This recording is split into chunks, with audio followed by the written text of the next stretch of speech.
So now I get to look at an example, and the first one, I'm finding displacement, which is my s of b minus s of a. And so I would want to take the antiderivative of the velocity,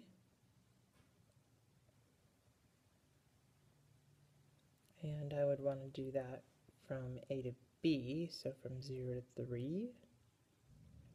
And of course, when I take the antiderivative, I'll get t cubed over 3 minus, that's going to be 2t squared over 2, so that'll simplify to just t squared from 0 to 3.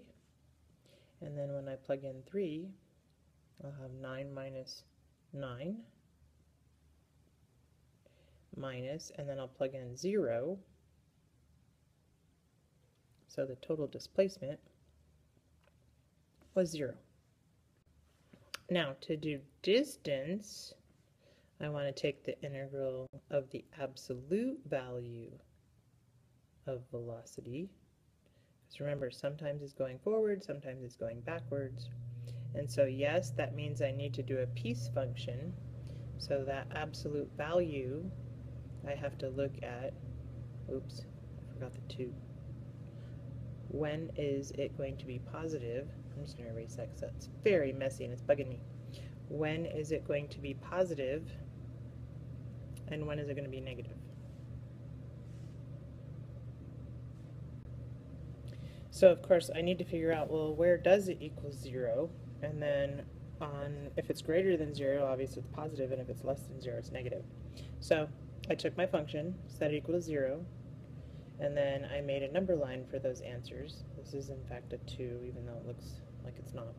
And so then I just tested numbers to the left. If I plugged in -1, easiest to test in factored form, because I don't have to worry about numbers, just signs. I'd have a negative times a negative, which is a positive.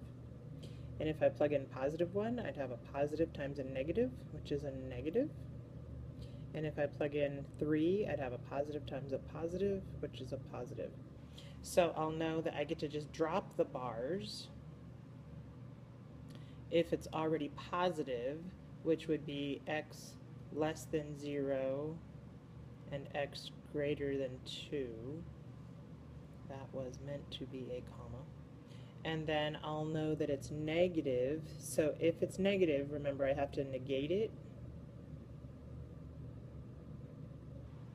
And that'll be when x is between 0, between 0 and 2. So now I have to break up my interval around those numbers. So from 0 to 2, that's this last piece. I'll be integrating the negative version.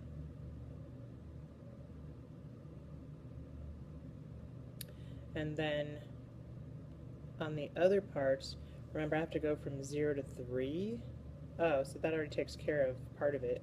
I guess I got a little overly ambitious when I was thinking there might be more in the front, so I don't need any of this in the front. So on the back side, I'll be doing from 2 to 3. And then that'll take care of the whole interval from 0 to 3. And then the 2 to 3 piece, well, that's up here where x is greater than 2. I'll be integrating that equation. So pause the video right here and see if you can do the integration, and of course substituting actually evaluate it all by yourself and get the right value.